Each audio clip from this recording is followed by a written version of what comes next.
Senate Committee on Health, Education, Labor, and Pensions will please come to order. Senator Murray and I will have an opening statement.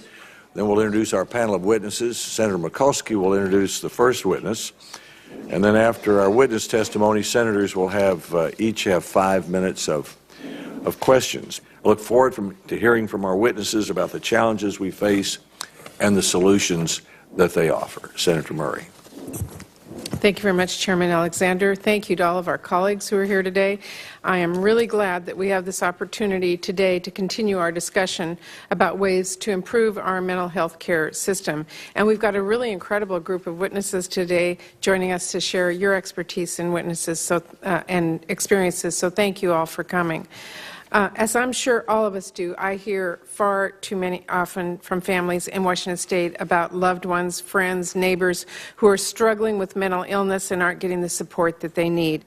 If we are going to confront the challenges that I've laid out today and many others within our mental health system, we have to break down the barriers that stigma creates for those suffering from mental illness. Mr. Rahim, you've worked for over a decade to raise awareness and promote understanding of mental health in communities across the country.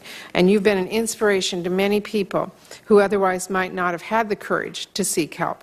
So I want to thank you for your work, and I'm eager to hear what you think Congress should do to lend our voices to efforts like yours. Mr. Rahim.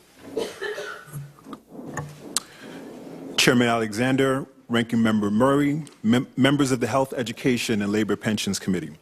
Senators Cassidy and Murphy, thank you for taking these initial steps to improve the lives of millions impacted by mental illness. Let me first share my journey with mental illness. It began in 1998 as a freshman at Harvard University. 3 weeks into my first semester, I was struck by my first terrifying panic attack. My journey continued when I had my first manic episode and second one in the spring of 2000. My next 2 weeks were filled with sleepless nights. I showered less frequently and ate sporadically. I had visions of Jesus, heard cars talking, spoke foreign languages. My parents rushed me to a psychiatric hospital and I was diagnosed with bipolar disorder. The last 18 years of my life have been defined by mental illness. Yet through support, proper treatment, and persistence, I've recovered and achieved wellness. There are millions of Americans who are thriving in the face of mental illness. Teachers who rise every morning to face their anxiety and their classroom full of students. Veterans with lingering invisible scars of PTSD who will still provide for their families. Many are thriving, but many are not. To serve everyone living with mental illness, we must take steps to address stigma, access to medication, and peer support. In 2012, I began speaking openly about my struggles to thousands of individuals with mental illness, their family members, law enforcement, faith-based communities, teachers, mental health professionals, and students. Since 2013, I've been the NAMI Queens Nassau Let's Talk Mental Illness presenter. I've been delivering presentations to students now, and I've spoken to more than 20,000 students across this country. After one of my middle school presentations, a petite young African-American girl walked up to me and started sharing that she was self-harming. When I asked her if she told anybody, she said, "No, I have not." And then she lowered her shoulders. I told her, "That's okay. Thank you for being brave and telling me." We walked her over to her school counselor, the same school counselor a friend and a family member advised her not to go to. Because she saw the importance of openly addressing stigma, and that school saw the importance of openly addressing stigma, the young girl's silence and reticence was dissolved, and she was able to get the help that she needed. Awareness and education is central to ending the shame around mental illness. Many parts of S 1945 addressed key components that will break down the barriers from seeking treatment. For many, medication is also an integral part of treatment. Medication has and continues to play a key role in my life. I still take antidepressants and antipsychotics every morning. They're essential to my recovery and wellness. Finding the right combination of meds, which was at times a very harsh task for me, but thankfully by working with my doctor, I found the right combinations. The struggle to find the correct medication is an arduous task for many. Finding the right medication can literally be the difference between life and death. Paul, as I will call him, a young man I know, went through 10 different diagnoses, electroconvulsive therapy, and at least 50 different combinations of medication. 20 years after his first manic episode, however, he is now a mental health advocate. Because he had access to medication, he is now helping others work towards wellness. We must keep medications protected, accessible, and affordable to people living with mental illness. Doctors and patients must have a choice in finding the right treatment, as the wrong treatment can lead to vicious cycles of hospital visits, substance abuse, exhausted caregivers, and even death. However, medication alone cannot sustain wellness. Another key component of this bill is peer support. The power of being able to relate to others going through similar experiences cannot be understated. The peer support group I have interfaced with is the quintessential example of the power of the peer. On an email chain in this particular support group, a member mentioned that he had relapsed into depression. Within an hour, there were responses to his email, one member even saying that, hey, I'll come pick you up. They truly understood the power and emotional strength of that support group. And that emotional support could shatter the weighted chains of depression. I'm happy to say that this group member is doing well, and he's really doing well now. Having language, codifying what a peer specialist is and what peer support looks like is essential to standardizing an invaluable component of mental wellness, peer support. Mr. Chairman, Ranking Member Murray, and members of the Health Committee, I am testifying as a voice for people living with mental illness. My journey does not, however, represent the full breadth of experience living with mental illness. My presence here today, however, does give a face to millions of Americans who are struggling, striving, and thriving in the face of mental health conditions. Recovery from mental illness should be an option for all. Bill 1945 is a pronounced step in that direction, and I deeply and respectfully urge this committee to move forward on this strong bipartisan bill. And I would say that millions of people are depending on transformation in how we address mental illness in America. Thank you so much. Thank you, Mr. Rahim, and thanks to each of you. We'll now have a round of 5-minute questions for senators. Mr. Rahim, based on your experience, what advice would you have to someone who knows a person who may need help? Yeah. How do you persuade them that they should seek help, whether they're a family member, a friend, a student, such as the ones you talked about? Sure. And I would say I get that question all the time. I speak at support groups like NAMI Family to Family Group, DBSA, and that's the billion-dollar question, I would say, because we can't persuade anybody to do anything that they don't want to do. What's your approach? What do you do? The key thing I say is education. We can't change anyone's behavior, but we can change how we respond to people. So the key thing I say is educating ourselves, and there are a lot of support groups, there are a lot of educational programs out there that if family members or people, say students, can take, and they can change the way they interact with their friends or their loved ones, and then thereby helping them understand what the loved one is going through. Because especially when I was in psychosis, nobody could tell me that I was going through psychosis.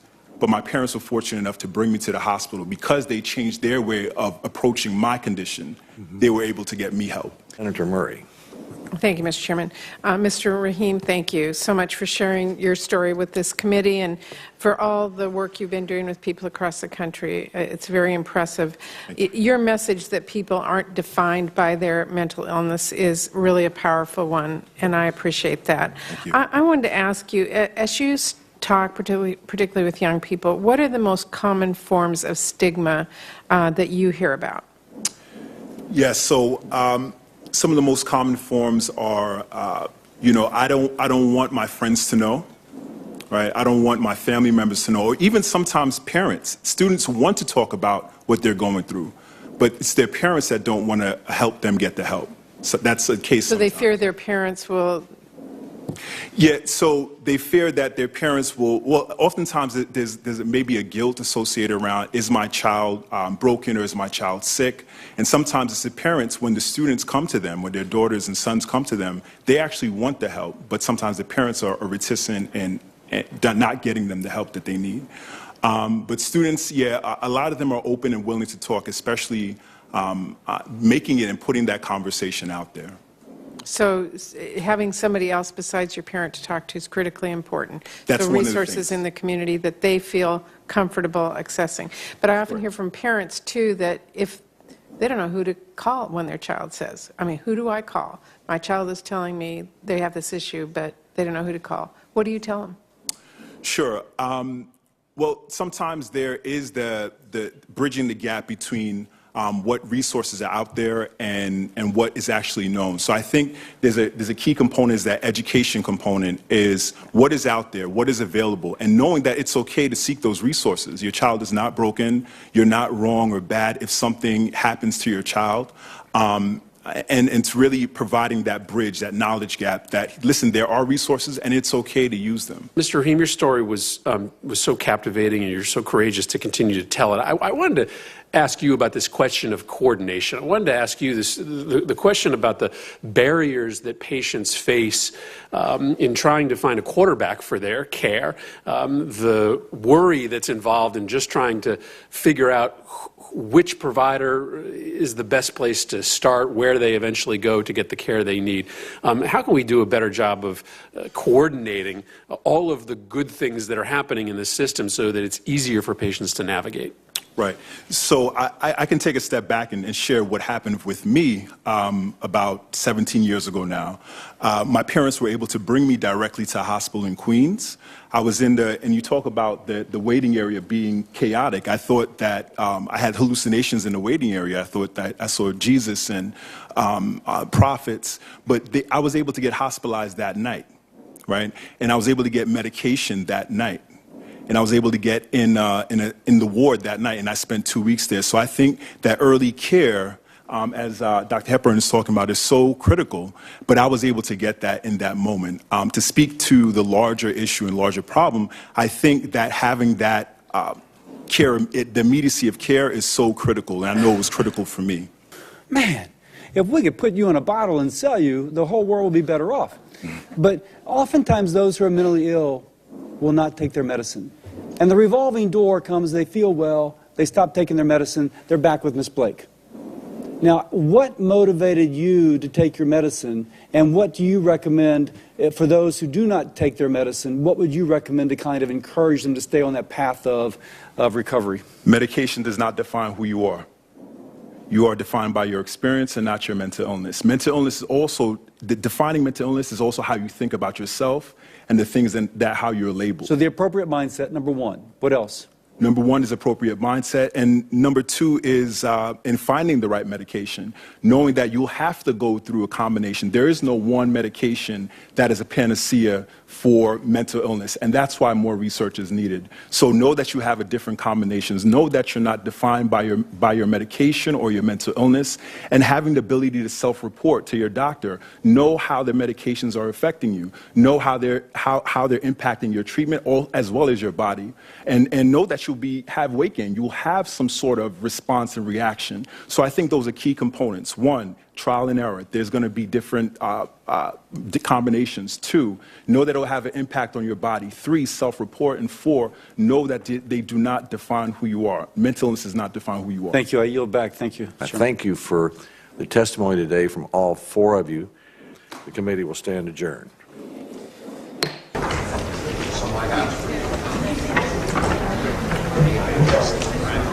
Yeah.